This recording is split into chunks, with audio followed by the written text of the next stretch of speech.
السلام علیکم ورحمۃ اللہ وبرکاتہ۔ آج کے سبق میں ہم سورۃ البقرہ آیت نمبر 57 کو ٹرانسلیشن کے ساتھ پڑھنے اور سمجھنے کی کوشش کریں گے۔ آئیے اپنے سبق کا آغاز کرتے ہیں تعوذ اور تسمیہ کی تلاوت سے۔ اعوذ باللہ من الشیطان الرجیم، بسم اللہ الرحمن الرحیم۔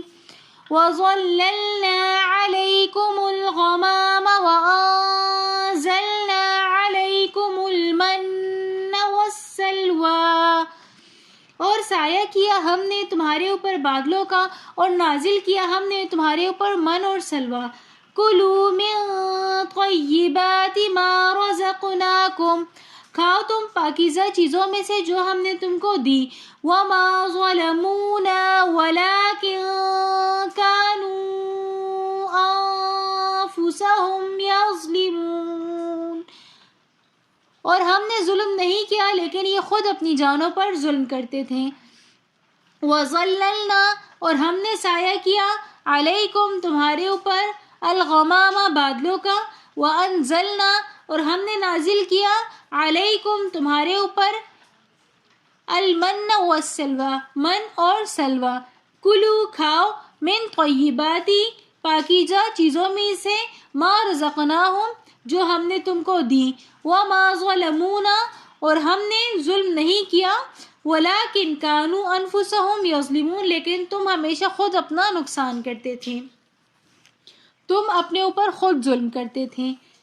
بنی اسرائیل کو جب اللہ پاک نے فرعون سے نجات دے دی تو پھر اللہ نے ان کو حکم دیا کہ آپ اپنے گاؤں واپس جائیں اور اپنے شہر کو واپس حاصل کریں۔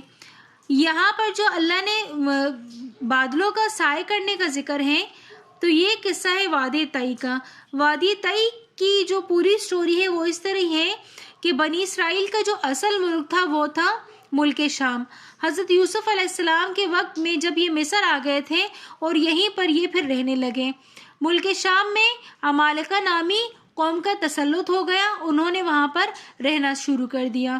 فرعون جب غرق ہو گئے اور یہ لوگ مطمئن ہو گئے تو اللہ پاک نے ان کو حکم دیا کہ عمالقہ سے جہاد کرو اور اپنی اصلی جگہ کو آزاد کرو، ان کے قبضے سے چھڑا لو۔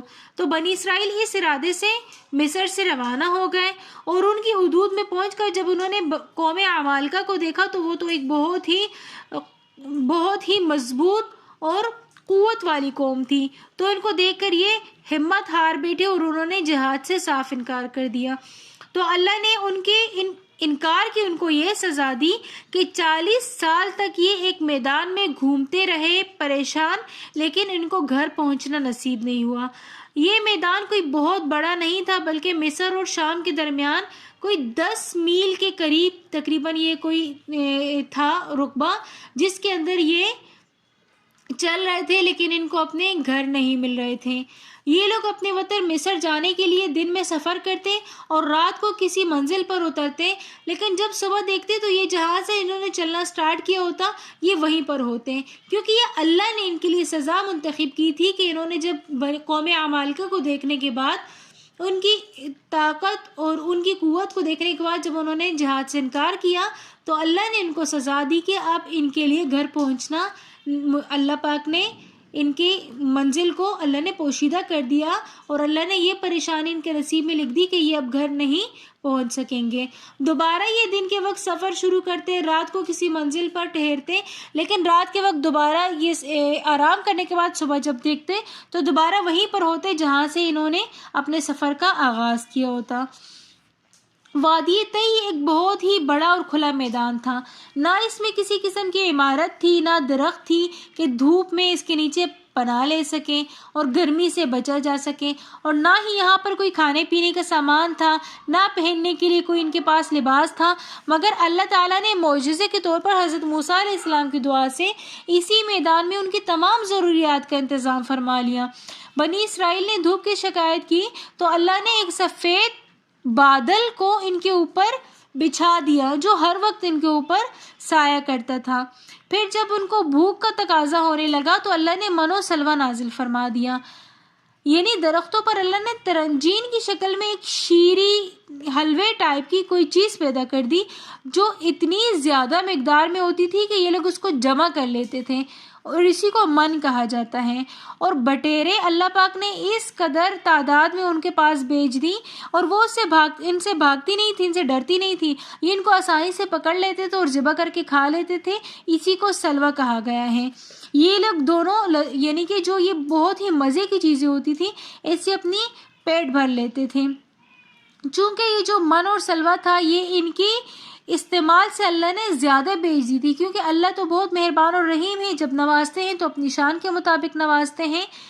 تو اللہ پاک نے ان کو بتایا کہ یہ میرا انعام، میرا معجزہ ہے کہ یہ بٹیر آپ سے ڈرتے نہیں ہیں، آپ سے بھاگتے نہیں ہیں، بلکہ آپ آسانی سے ان چیزوں کو پکڑ کے اپنی ضرورت کو پورا کر لیتے ہیں۔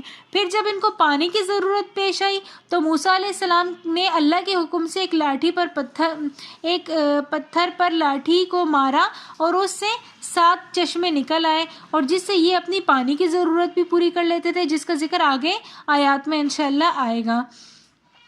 پھر ان لوگوں نے رات کی اندھیری کا شکوہ کیا تو اللہ نے غیب سے ایک روشنی پیدا کر دی جو کہ ان کے درمیان میں رہ کر ان کو روشنائی فراہم کرتی تھی۔